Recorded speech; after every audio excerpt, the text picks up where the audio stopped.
What's up, homies? It's John from D-Pad Dubs, and I'm bringing you another Overwatch guide. Today, we're going to talk about Sombra.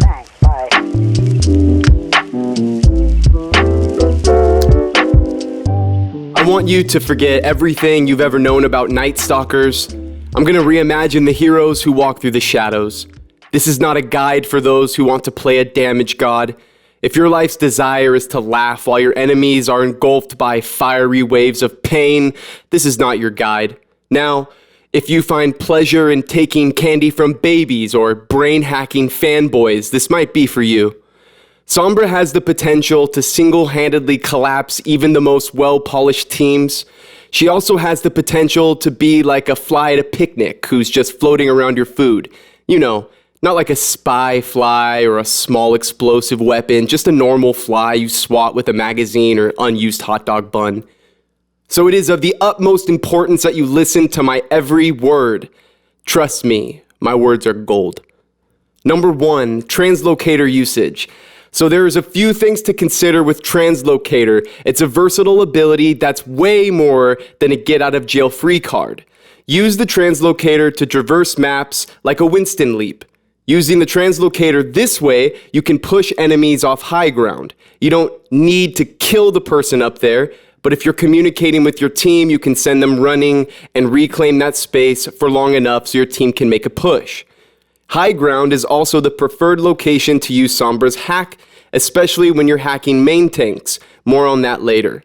Now, we've established that the Translocator can be used as an escape and as a leap ability. Let's dive in a little deeper where we place it and how we use it as an escape. Here's how I very specifically use the Translocator in order to maximize Sombra's cooldown efficiency. First thing to think about is where I want to place it before engaging into a fight. I like to find a health pack that is close to the fight that I want to engage in. Again, find a health pack that is close to the fight. Too often I see Sombras translocating to the other side of the map. This is a huge disadvantage because when you do relocate, you've completely removed yourself from the fight. This means less ultimate charge and your team is at a numbers disadvantage. So now that I've chosen a health pack that is near the fight I want to engage in, I throw down my Translocator. I put it somewhere near the health pack, not directly on top of it. Don't overthink the placement. Just imagine you're hiding Easter eggs from a 4-year-old. Just put it somewhere kind of hidden. Now that I've thrown it down, I do not hack the health pack. It's a waste of time. Sombra's intended to be played fast, so throw it down and just get out there, homie. Engage into the team fight. Charge your EMP for as long as you can before death, then translocate back to safety. When you're back, pick up the health pack, throw down your Translocator, and go back into the fight. Don't hack the health pack unless you need to.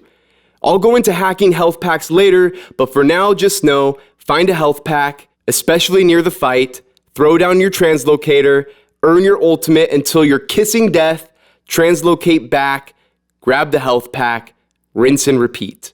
Number 2, EMP. So EMP is the most broken ultimate in the game. It's not difficult to charge, and you should be using it multiple times each round. The easiest way to charge ultimate is by damaging tanks, who are one of, if not the highest priority for Sombra. Tanks decide where and when each fight happens. If the enemy tank doesn't have their abilities, you've put your team at an immediate advantage. Sombra's EMP can be used both offensively and defensively, so don't get caught up in always pairing it with your DPS or tanks, because she can save your team as well. EMP disables Symmetra turrets, Baptiste amplification matrix, Symmetra's photon barrier, Wrecking Ball's mines, Torb turrets. It does 10,000 damage to all barriers and removes shield health from all characters, including the shield from Lucio's beat drop. Yeah, it's disgusting. Don't hold EMP forever, waiting for the right moment. If you're new to Sombra, start using it when you think it's right. Stay aware of how impactful it was and create an index of situations where it's more or less useful. The simple truth is, you need to use it poorly a bunch of times before you become an expert. It just takes practice. The most important thing is to have a plan. As Sombra, you need to know who you can pair your ultimate with on your team and who you can counter on the enemy team at all times. Here's a few things to consider before using your EMP. Take a look around. Make sure your team is there to capitalize on the EMP. Second, does the opposing team have a Zenyatta? This is especially important because if you don't account for the Zenyatta, he can use Transcendence and completely negate the effects of the EMP. A good Zen will stay around the corner, safely waiting for you to use EMP so he can save the team. You either need to find a way to force his Transcendence, then use EMP after, wait until he's been killed to use the EMP, or you can hack him, then EMP the team. The same concept goes for Baptiste and his immortality field. Just take a note of when he uses it and plan your EMP accordingly.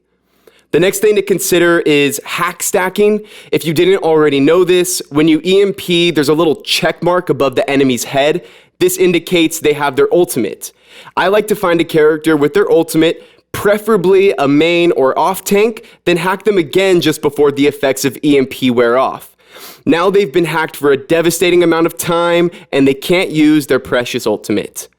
Final note on EMP, it's especially powerful on assault maps.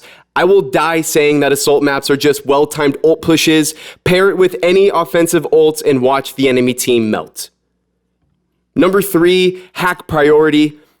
So your hack priority will change throughout the game. It all just depends on what the enemy team is running. Most teams run a shield tank, and that's who I target first. My first priority as Sombra will always be to have my EMP ready to go, so main tanks reign supreme in hack priority. There isn't a clear second for your second priority. Just take a look around at the enemy team composition. Sombra is a hard counter to characters like Wrecking Ball, Doomfist, Genji, Lucio, and Reaper. Any character that is essentially useless without their abilities. I may get heat for saying this, but Sombra is a fantastic counter to Pharmacy as well. Hack either the Pharah or the Mercy, it doesn't matter. If one goes down, they both go down. Think about who you can hack that will get the most value for your team. You need to find a balance between being a flanker, frontline DPS, and protecting your backline support heroes. The enemy team will adjust to counter you, so the more creative you get with your approach, the better. If you're constantly taking high ground and hacking from above, they will notice. If you only flank their backline, they'll adjust. Mix up your approach and keep them guessing. I'll break it down by role because going through each hero individually is overkill. Hacking the tank class, main tanks, then off tanks, hack, hack, hack. Tanks are where you get the most bang for your buck. Hacking DPS, unless they dive you, you don't need to hack. If you're gonna attack a McCree, Hanzo, Widow, Ashe, you can just do damage until they turn around to either shoot you or use an ability. Translocate before they can do that. Please don't die to flashbang. You really only need to hack diving heroes. Then hacking support. I largely avoid hacking healers. They still heal whether or not you hack them. The only support I usually hack are Lucio and Mercy because they're really useless without their mobility. You can just damage an Ana and she'll have to decide whether she wants to use her cooldowns on herself or she can die to your damage. Both scenarios sound like a big win to me. Just be ready to translocate away from her sleep. Live to fight another day, my fellow Sombra players. Number 4, hacking health packs. There just isn't a lot of value in hacking them. I already covered how I approach health packs with my Translocator, so you get the picture. You don't gain ultimate by hacking them, and generally it's a waste of time. You don't really need to think about it a lot when you're beginning to learn her kit. Every second your hack is on cooldown, it's a second wasted.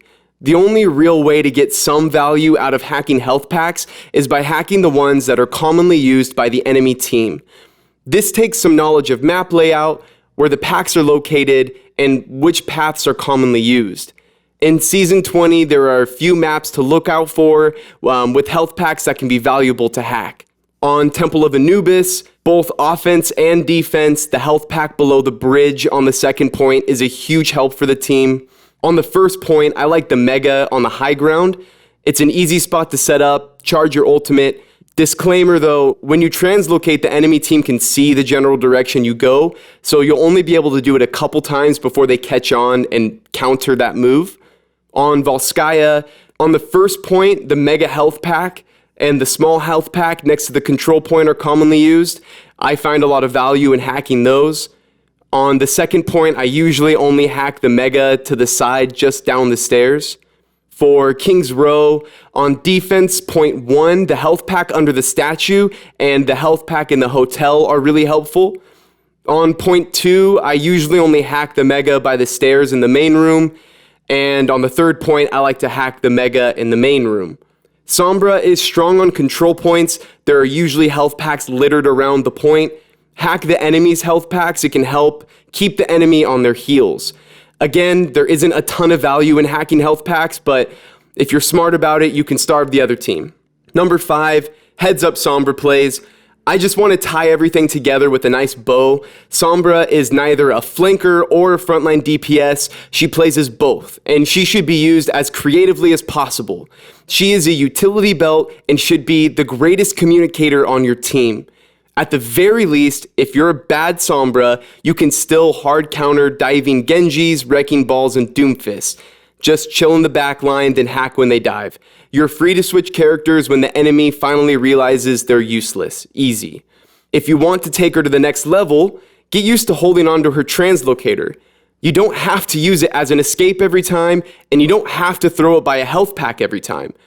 There's going to be plenty of situations you'll need it to get on high ground mid-fight. Another, you don't have to hack an enemy every time you shoot them. Realistically, you won't have a lot of time to do damage, and you really need to charge your ult. So just do as much damage as possible, then translocate away. Rinse, repeat. Lastly, always have a plan. I think that's the most important aspect of Sombra. Don't get caught out in the open with your abilities on cooldown. Just be one step ahead. Think about the game in its entirety, not just who you're going to hack next. I'm going to leave it at that. Thank you all so much for watching. All of us at the D-Pad are so grateful for every view, like, and subscription. It really means the world. Drop a comment down below, give us some feedback, or tell us the next hero you want us to do a guide for. And as always, thanks for hanging out in the D-Pad. Bye.